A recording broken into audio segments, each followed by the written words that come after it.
안녕하십니까. 증시각도기 TV 시청자 여러분, 투자자 여러분 반갑습니다.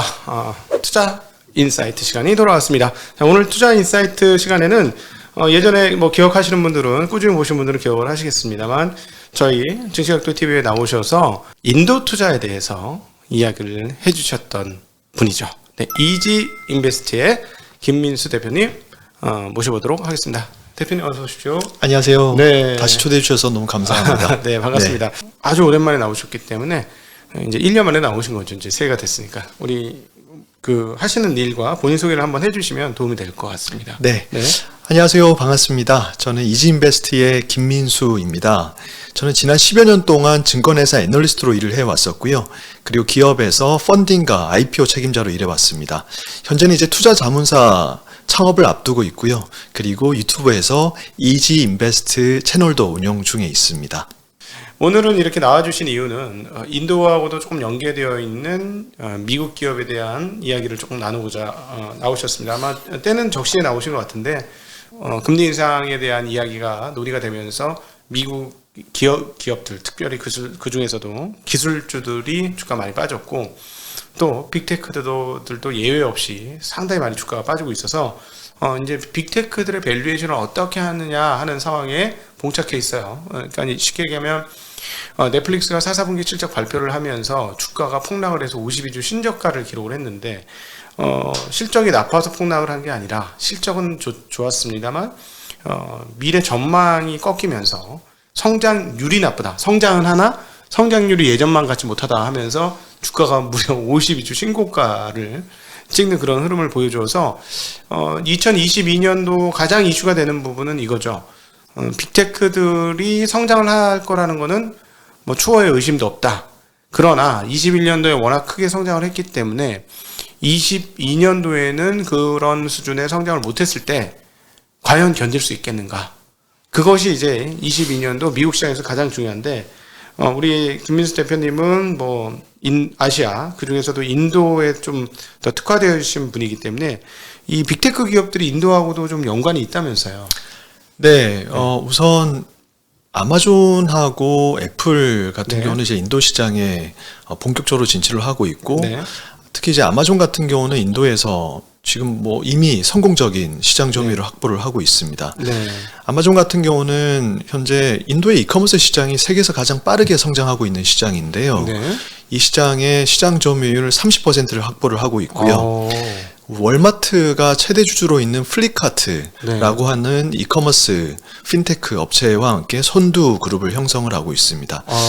그리고 이제 좀 전에 이제 금리 인상에 따른 아무래도 이제 글로벌 빅테크 기업에 대해서 밸류에이션이나 앞으로 이제 투자 전략에 대해서 여쭤보셨는데, 저는 이렇게 생각합니다. 이제 금리 인상 시기에 투자자들이 가장 중요하게 고려해야 할 사항이 무엇이냐라고 하면은, 저는 실적 성장성 그리고 실적의 가시성이라고 이제 판단을 하고 있거든요. 그 얘기는 금리 인상이 되면은 미래 현금 흐름에 대한 현재 가치가 감소를 하게 되고요.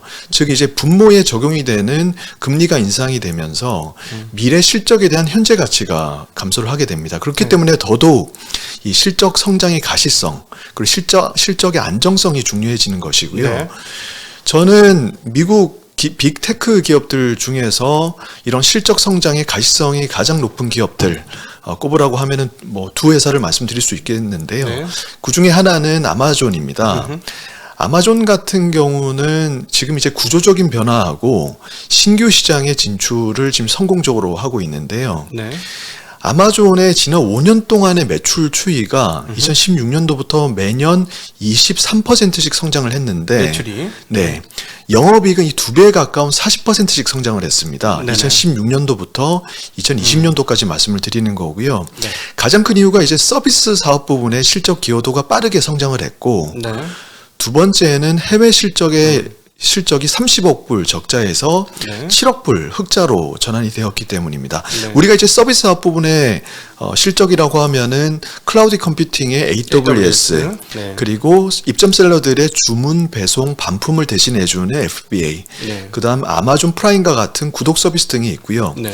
이 서비스 매출의 기여도가 2016년도 30% 수준에서 2021년도 3분기 기준으로는 50% 수준까지 높아졌습니다. 네.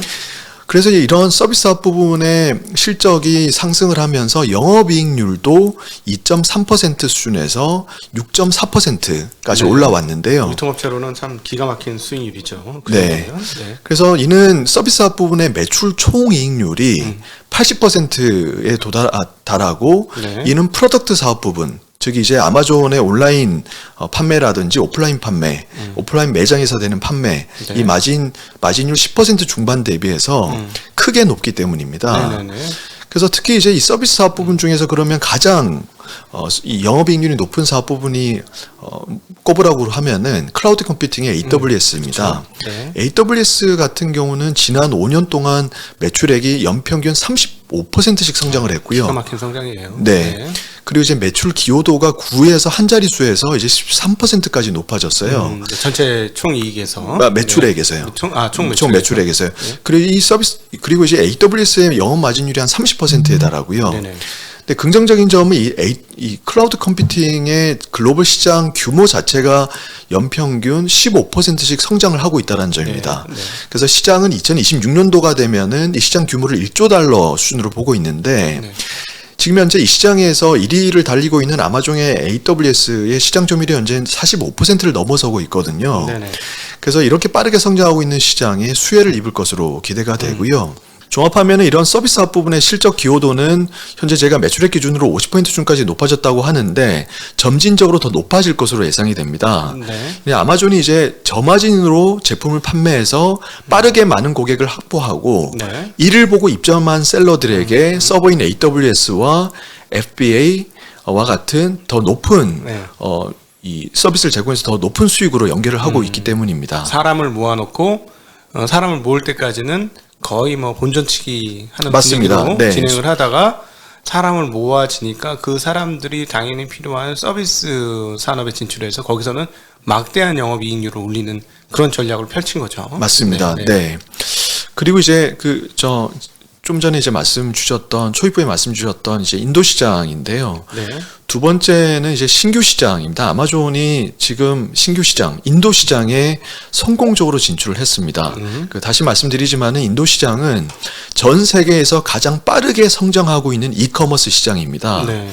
이 시장에서 30% 점유율을 확보를 하고 있고 선두 그룹을 형성을 하고 있는데 인도 투자진흥원, 그러니까 인베스트 인디아에 따르면은 이 시장은 연평균 20% 중반씩 매년 성장을 하고 있고 또 이게 유지가 되어서 2030년도가 되면은 인도의 이커머스 시장이 작년 대비해서 약 10배 성장할 것이다. 이렇게 이제 전망을 하고 있고요.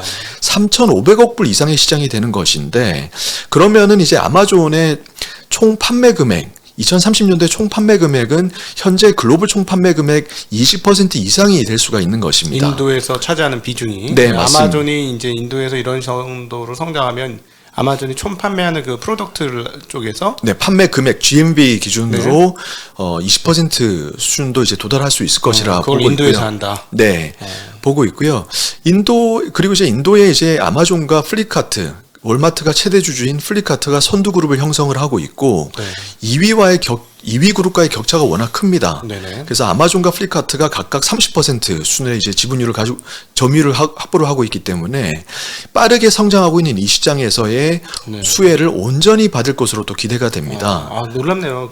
사실은 인도는 그러면 통신 인프라는 상당히 괜찮은 모양이네요. 이렇게 이커머스가 이렇게 빠르게 성장하는 걸 보면. 네, 그래서 네. 바로 이제 그 얘기가 사실 인터넷 보급률이 빠르게 지금 성장을 하고 있는데요.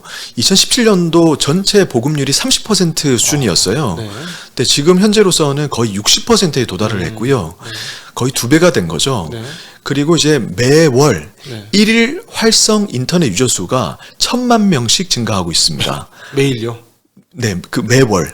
매월. 네. 그리고 이제 스마트폰 사용자 수가 2017년도 3억 명 미만에서 현재 2021년도에는 5억 명을 크게 뛰어넘었고요. 네. 그리고 매 분기 2,500만 명씩 신규 스마트폰 사용자가 증가가 되고 있습니다. 그래서 두 달이 되면 거의 우리나라 인구 순으로 증가를 하는 거죠. 그래서 이제 삼성전자가 J 시리즈를 통해서 인도에서 자리를 잡으려고 했었는데 오히려 비아디가 치고 나가면서 상당히 힘들었던 게 생각이 나는데. 네. 그러면은 워낙 그때도 얘기를 하셨습니다만 인도의 통신 업체에서 네네. 굉장히 싼 가격으로 그 통신을 쓸 수 있게끔 잘 밀어내고 있는 상황이 계속되는 맞습니다. 네. 그래서 2017년도에 지오 플랫폼, 릴라이언스 지오의 자회사, 그러니까 인도 최대 시가총액을 가진 회사의 자회사가 이 2017년도 하반기 때 서비스를 론칭을 하면서 6개월 만에 가입자 1억 명을 확보를 했고요. 그 이후로 이제 인터넷 보급률과 스마트폰 사용자 수가 증가를 하고 있는데 네. 현재 이제 스마트폰 사용자 수가 이렇게 빠르게 증가를 하고 있고 흥미로운 점은 인도의 온라인 쇼핑객 중에서 50% 이상이 스마트폰을 이용해서 쇼핑을 하고 있습니다. 네. 이는 글로벌 평균 39% 대비해서 높은 수준이고요. 네. 그러니까 이 얘기는 무엇이냐? 그러니까 스마트폰 사용자 수가 증가가 될수록 네. 이제 온라인 쇼핑이 비교적 다른 나라에 비해서 더 빨리 성장을 할 수가 있는 것입니다. 네. 그럼 그러니까 두 번째 이제 이커머스 시장이 성장을 할 것이다라고 이제 예상을 할 수가 있는 부분은 인도의 매력적인 구성비인데요. 네, 인구 구성비인데요. 네. 네. 인도의 인구 구성비가 피라미드형입니다. 네네네. 그래서 시간이 갈수록 노동 가능 인구수뿐만 아니라 소비 가능 인구수가 또 증가가 될 수 있는 것이죠. 네. 그리고 이제 평균 연령이 28세에 불과하기 때문에 빨리 이게 죽는구나. 28살이요? 근데 우리나라와 비교했을 때 평균 연령이 한 10세 정도 이제 점들어 우리나라가 한 80세 정도 되는 걸로 80세? 아닙니까? 80세면은 저기 노인 인구요? 네, 우리나라 이제 평균 수명. 평균 수명 80세 네네. 정도 되죠. 네, 네. 한 10세 정도 평균 네, 최대 빠른 연령, 것으로 평균 네. 연령이 70세. 그러니까 평균 연령은 28세인데 네. 임종 네, 연령, 네, 평균 네. 임종 연령. 네. 네. 네, 그렇기 때문에 이제 인구가 젊기 때문에 네. 온라인 쇼핑을 받아들이는 속도가 더 빠른 겁니다. 아니 그러면은 실질적으로 인구가 피라미드형 이 상황에서 피라미드형이면 중국보다 더 많겠는데요? 그리고 네. 중국 따라잡는 건 무조건 시간 문제겠는데요? 맞습니다. 그러니까 중국은 이제 항아리형이고 네. 이 그러니까 중국의 평균 연령이 인도 대비해서 한 10세 정도 더 높은 것으로 알고 네. 있습니다. 네네. 네. 그래서 앞으로 이제 이 인도 시장이 인터넷 보급률 그리고 스마트폰 사용자 인구수가 증가가 되고 온라인 쇼핑이 늘어나고 핀테크가 성장을 하고 네. 그리고 금융 소외층이 또 빠르게 해소가 되고 있기 때문에 네. 이 규모 있는 소비가 또 가능해지고 이런 점들을 감안하면은 인도 시장의 폭발적인 소비 성장이 기대가 됩니다.